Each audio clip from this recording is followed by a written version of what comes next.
Hello ബച്ചോ, hi നമസ്തേ. നാളെ നിങ്ങൾ Christmas exam ആവാറായിട്ടുണ്ട്. So എങ്ങനെ ഹിന്ദിയിൽ നല്ല രീതിയിൽ സ്കോർ ചെയ്യാമെന്ന് എല്ലാവരും ചോദിക്കുന്ന ഒരു ക്വസ്റ്റൻ ആണ്. എല്ലാവർക്കുള്ള പ്രശ്നമാണ് ഹിന്ദിയിൽ നല്ല രീതിയിൽ മാർക്ക് സ്കോർ ചെയ്യാൻ പറ്റാത്തത്.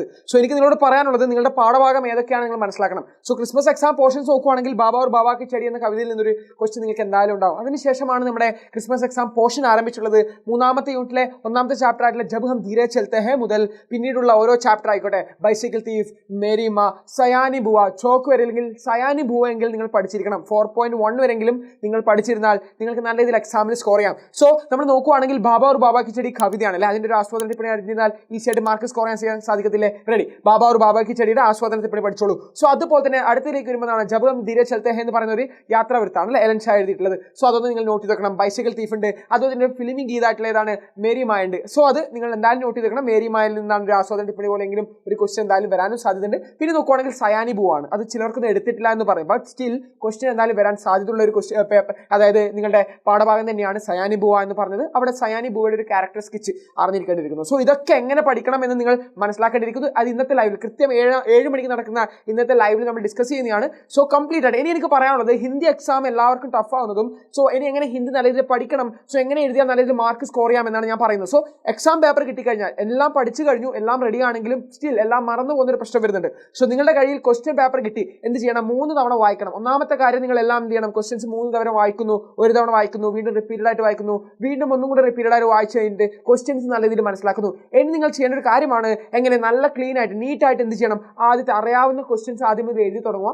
എസ്സേ കാര്യങ്ങൾ, എസ്സേ ക്വസ്റ്റ്യൻസ് എഴുതുമ്പോൾ ഞാൻ പറയുന്നു, ഒരു പേപ്പറിന്റെ ഏറ്റവും മുകളിൽ നിന്ന് തന്നെ സ്റ്റാർട്ട് ചെയ്യാൻ ശ്രമിക്കുക. ഓക്കെ, പകുതി താഴെ വെച്ച് തുടങ്ങാതെ മുകളിൽ നിന്ന് തന്നെ വെക്കുക. എല്ലാത്തിനും ശീർഷക എഴുതാണ്ടെടുത്തൊക്കെ എന്ത് ചെയ്യണം? മറ്റേ ഫോർമാറ്റ് അല്ലാതെ, ഡയറി, പോസ്റ്റർ, എല്ലാത്തിനും പത്രമൊക്കെ ഒരു ഫോർമാറ്റ് ഉണ്ട്. അല്ലാതെ വരുന്ന ഏതെങ്കിലും ലഘുലേഖ എഴുതുക അല്ലെങ്കിൽ ഷോർട്ട് സമ്മറി എഴുതുന്ന രീതിയിൽ വരുവാണെങ്കിൽ എന്ത് ചെയ്യണം? ശീർഷക മസ്റ്റാണ്.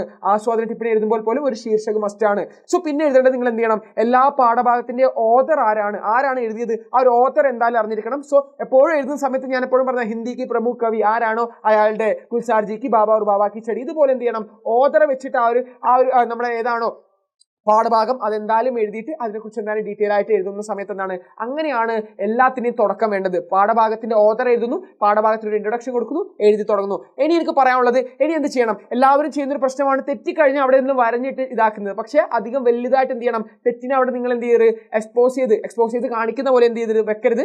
ജസ്റ്റ് അത് മിസ്റ്റേക്ക് ആയാൽ പോലും, അധികം ചെറിയ തെറ്റുകളാണെങ്കിൽ കറക്റ്റ് ചെയ്യുക, അല്ലെങ്കിൽ എന്ത് ചെയ്യാം? കണ്ടിന്യൂസ് ആയിട്ട് പോയിക്കോട്ടെ. അവിടെ തെറ്റെന്ന് വിചാരിച്ച് നിൽക്കേണ്ട. ലാംഗ്വേജ് എന്ത് ചെയ്യണം? മാക്സിമം എഴുതി ഫലിപ്പിക്കാൻ നോക്കണം. ഒരുപാട് പേജസ് ആയിട്ട് എഴുതുന്ന ഒരു പേജെങ്കിലും കംപ്ലീറ്റ് ചെയ്ത് 4 മാർക്ക് അവിടെ നിങ്ങൾക്ക് കുറയത്തില്ല.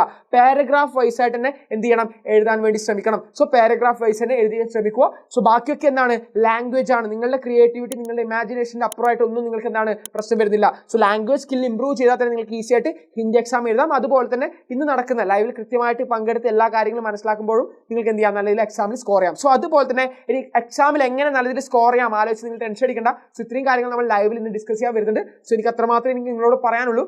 അതുപോലെ തന്നെ ഈ ഒരു വീഡിയോ എത്രമാത്രം നിങ്ങൾക്ക് യൂസ്ഫുൾ ആയി, ഹിന്ദിയിൽ ഇനി എങ്ങനെ പഠിക്കണം എന്ന് തുടങ്ങുന്നവർക്ക് എത്രമാത്രം ഈ ഒരു വീഡിയോ യൂസ്ഫുൾ ആയെങ്കിൽ നിങ്ങളുടെ ഫ്രണ്ട്സിനൊക്കെ ഇത് അയച്ചു കൊടുക്കുക. അതുപോലെ തന്നെ നിങ്ങളുടെ കമന്റ്സ് നേരെ എന്താണ് ഫീഡ്ബാക്കിന് താഴെ കമന്റ്സ് ഇടാം. അതുപോലെ ഈ ഒരു വീഡിയോ ലൈക്ക് ചെയ്യാം. സോ വെച്ചോ, നമുക്ക് കൃത്യം 7 മണിക്ക് ലൈവിൽ കാണാം. So dhanyavad, thank you and Jai Hind.